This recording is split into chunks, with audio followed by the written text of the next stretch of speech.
¡Ey! ¿Qué más pues? ¿Bien o no? Me encontré por ahí reblujando y navegando en el internet un video que le hicieron a Stan Lee, una entrevista, y deja unas frases tan bacanas, muchachos. Y pues para mí ese es uno de los genios de este siglo, y pues quise traer esa entrevista para compartirla en las historietas de Jorge. Disfrutémosla.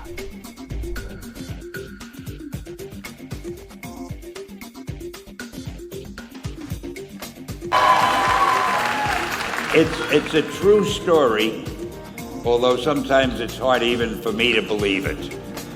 But we had already done the Fantastic Four and I think maybe the X-Men, I can't remember the order, but my publisher came to me and he said, Stan, I want you to come up with another superhero. So I said, okay, went home, and when my publisher said do something, I'd better do it because I wanted to keep my job. I thought, what can I come up with now? And the most important thing in a superhero at first is the superpower. Once you get that, everything else comes along. So I thought, what power will I give a new guy? And I saw a fly crawling on the wall. And I said, hey, if I can get a superhero that could stick to walls and crawl on them, man, that would be cool. And I thought that was good. Now I needed a name. So I said, well, let's see, Fly Man, Mosquito Man. I got down to Spiderman. Spider-Man. It just sounded dramatic.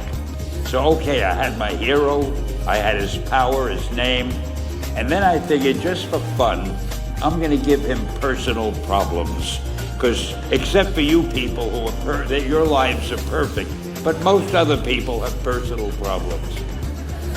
And then I thought I'd make him a teenager, because there were no teenage superheroes that I knew of at the time.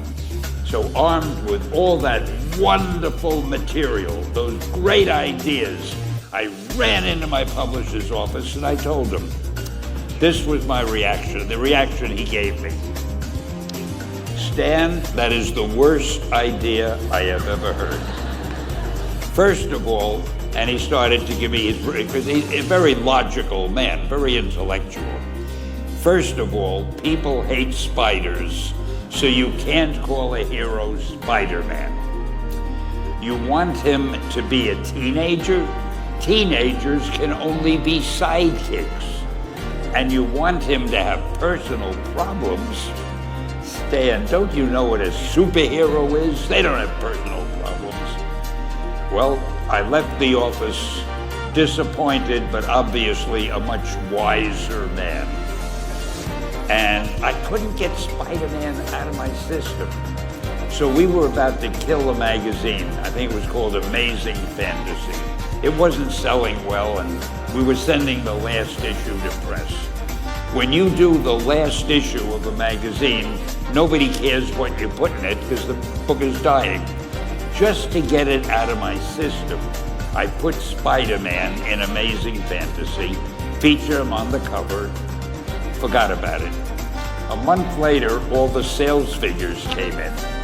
My publisher came racing into my office. Stan, you remember that character we both loved so much, Spider-Man? He said, let's do him as a series. Now, why am I telling you this? Besides the fact that I have to kill a little time. If you have an idea that you genuinely think is good, don't let some idiot talk you out of it.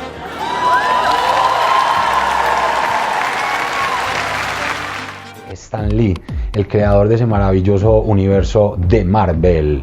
Para que cuando a usted pregunten, oistiome, ¿y vos dónde es que ves tanta pendejada? Vos le contestés, pues en las historietas de Jorge, parcero, que las encontrás en el Facebook, las historietas de Jorge, en el canal de YouTube, Jorge Mario Zapata Jaramillo, en el Instagram, las historietas de Jorge, todo junto, y en el Twitter, Jorge Mario ZJ. Nos vemos en una próxima. Chao, chao. Un fuerte abrazo.